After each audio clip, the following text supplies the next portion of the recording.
his big moustache, his colourful Hawaiian shirts, and his gallant behaviour towards women.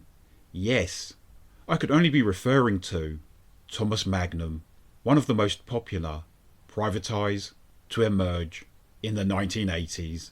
My name's Stephen Archibald, and welcome to my podcast. I always knew you could shoot, but where'd you get this gun, Orville? Orville. Is it him?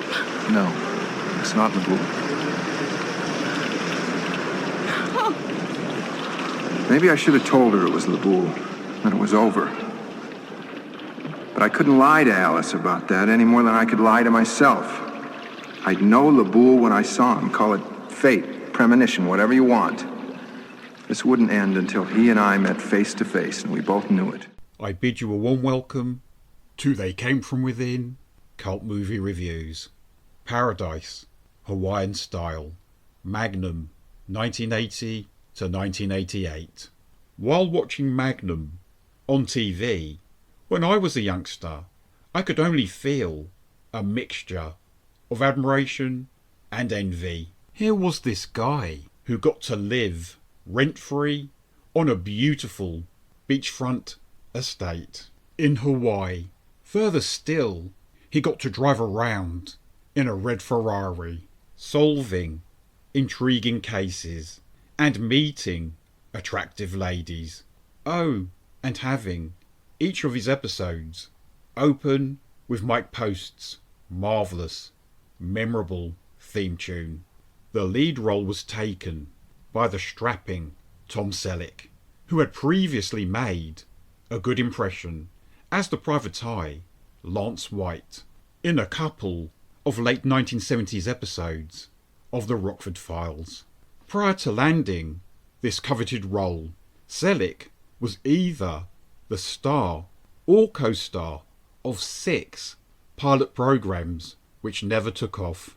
As a character, Magnum was somewhat unusual.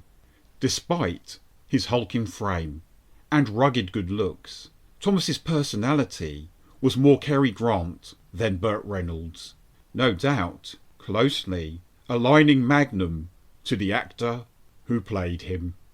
In fact, it was Tom Selleck himself who insisted on making the character less stereotypical, with Tom once quoted as saying, "I'm tired of playing what I look like," much preferring to make Magnum a more relatable blue-collar type. His instincts, of course, proved correct, with the result that he appealed to both male and female viewers. It is worth adding that Tom picked up an Emmy Award in 1984 and a Golden Globe in 1985. Magnum was co-created by Donald P. Belisario and Glenn A. Larson.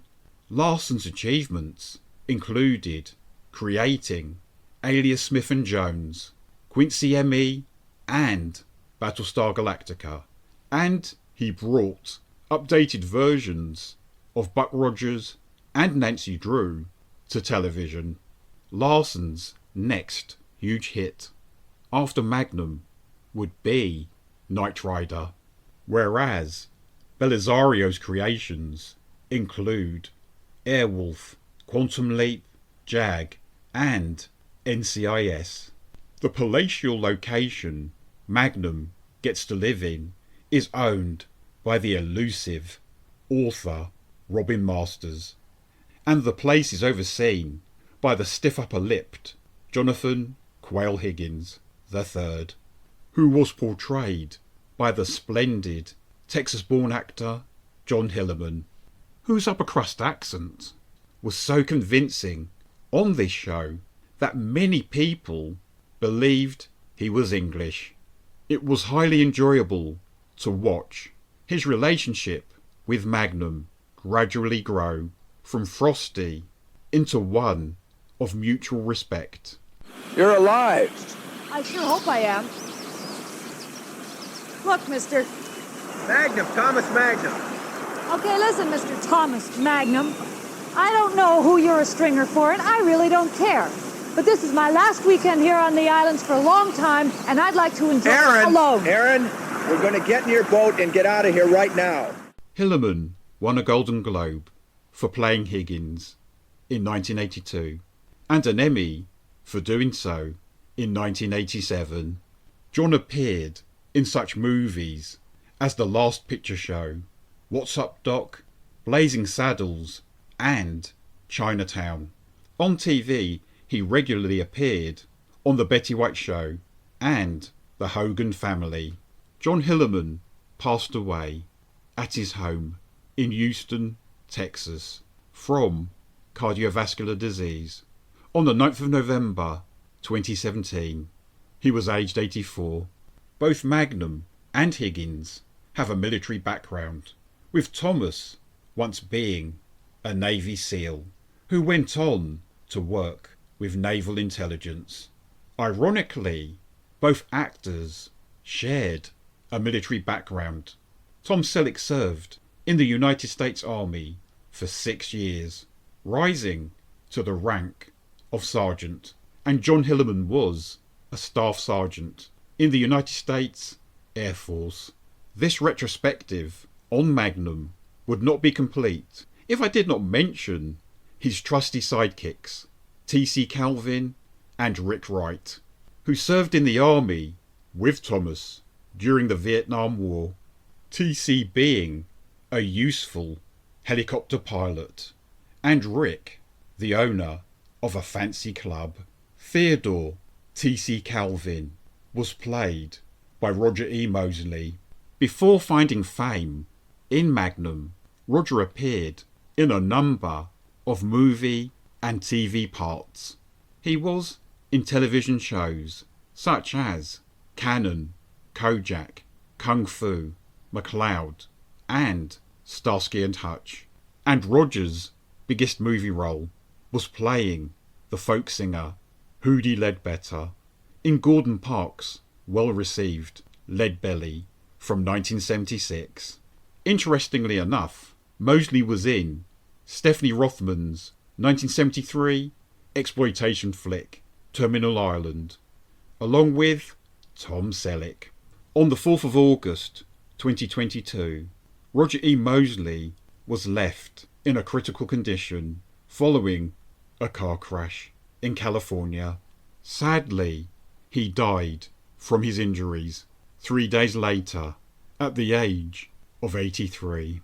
Rick Wright was portrayed by Larry Manetti, who, like Roger, popped up in a number of popular US dramas.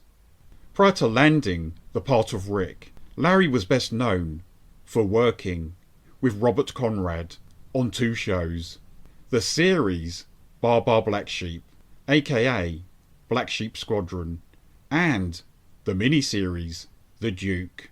There were 162 episodes of Magnum spread across 8 seasons, kicking off with the downbeat 2-parter Don't Eat the Snow in Hawaii, which was broadcast on the 11th of December 1980, and the show ended with another 2-parter called Resolutions, which was shown on the 1st of May 1988. Among the guest stars to appear on Magnum were Ted Danson, John Saxon, Erin Gray, Tyne Daly, Jill St. John, Robert Forster, Jenny Agutter, and Mimi Rogers. A pre-fame Sharon Stone also appeared in a 2-part tale called Echoes of the Mind, and the great Frank Sinatra gave his last credited acting screen performance in an episode called Laura, broadcast in 1987. You may already know this, but it is worth mentioning that Tom Selleck came very close to starring as Indiana Jones in Raiders of the Lost Ark, with only his Magnum contract preventing him from doing so. Oh well, at least this fun series has guaranteed his small screen immortality. I'm Stephen Archibald, and thank you very much for listening to my podcast, They Came From Within, Cult Movie Reviews. You can follow me if you like, and every single one of my episodes is available through most podcast platforms. Wear your Hawaiian shirts with pride this summer. Take care for now, and goodbye. There are two kinds of men in war, Magnum. Those who can end life, and those who can't. But of course you know that. This isn't Nam. No. Why didn't you come back for me?